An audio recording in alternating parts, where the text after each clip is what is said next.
Content warning. The following video contains material that may be harmful or traumatizing to some audiences. Viewer discretion is advised. Shivered in the cold night, looking towards the sky. It was a regularly cold and cloudy night, which would have been fine if we weren't on a field trip. The teachers tried to say nonsense like the stars being bright, far from the city lights, but how could they tell with the clouds covering everything? My class was in the fourth grade field trip to experience the gold rush. Sounded cool at the time, but it was before I realized there'd be no phone chargers, no computers, no heaters. How are we supposed to go from apartments with heating, this cold middle of nowhere nonsense? These old people have no idea what they're talking about, saying they would enjoy experiencing the way miners did during the gold rush. I rolled my eyes a bit at the thought. This is stupid. My voice was caught quiet in the muttering. There was no point in risking a teacher, one of the parents that came hearing. They probably wouldn't appreciate another kid complaining. Food was being cooked over a big campfire while one kid's grandpa was trying to tell some old stupid stories. He was currently on the tail of something called the jackalopes, but before that he talked about ghosts of miners' dogs, some headless horseman nonsense with some ranger. The old man was smiling at the fire towards the other kids, some looking interested, but most looked tired or bored. You can probably guess which camp I was in.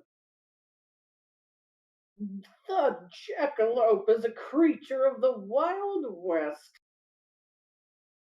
It's it's an antelope and rabbit mixed together.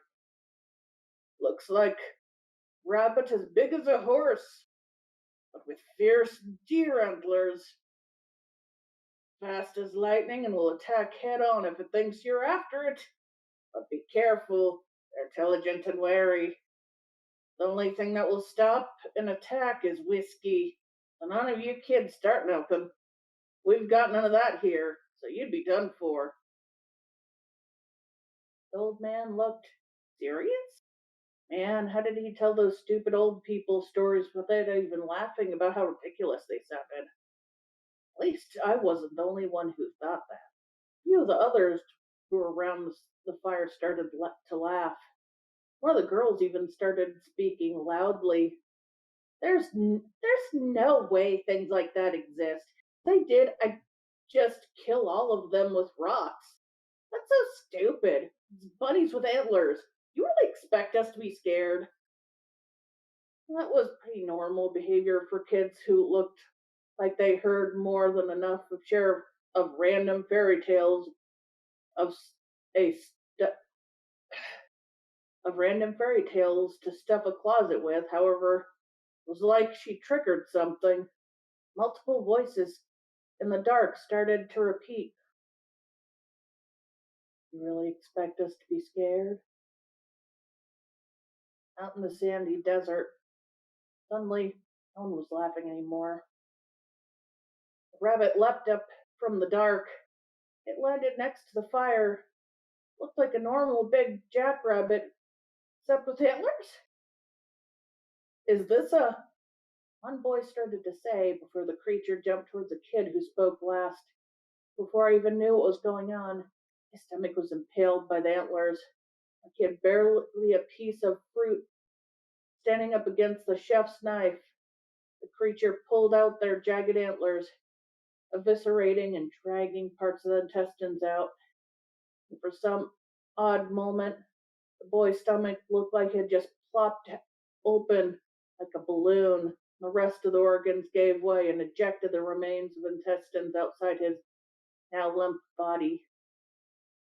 He splayed across the sand, mounted by the things that should have definitely stayed within his body.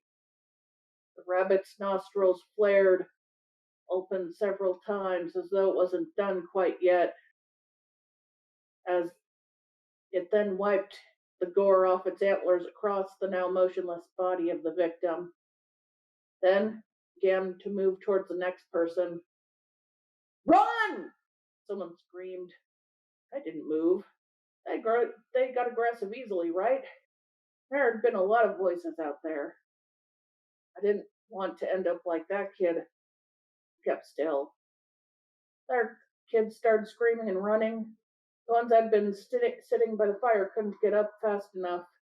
The teachers and parents were trying to say something about keeping calm, but whatever they were saying wasn't finished.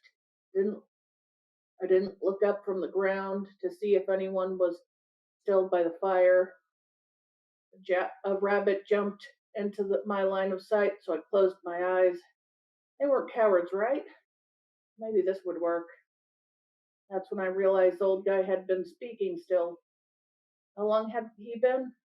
He was just repeating the same thing over and over in a calm voice. They won't, they won't attack ye. Close your eyes. Talk and stay still. Maybe he was. We had listened to him. Maybe if we had listened to him in the first place, none of this would have happened. Sucks to admit this, but I was crying at this point, convinced. Even after everything went quiet, I didn't open my eyes. Getting more and more tired wasn't convincing enough either. At some point, I fell asleep, though. Woke up feeling like everything had all been some big nightmare. But for some reason, it felt like I was sitting, like in that horrible dark dream. When I opened my eyes, I saw a jackalope sleeping in my lap. There was still a little blood on its antlers and the bottom of it, the paws. I escaped alive.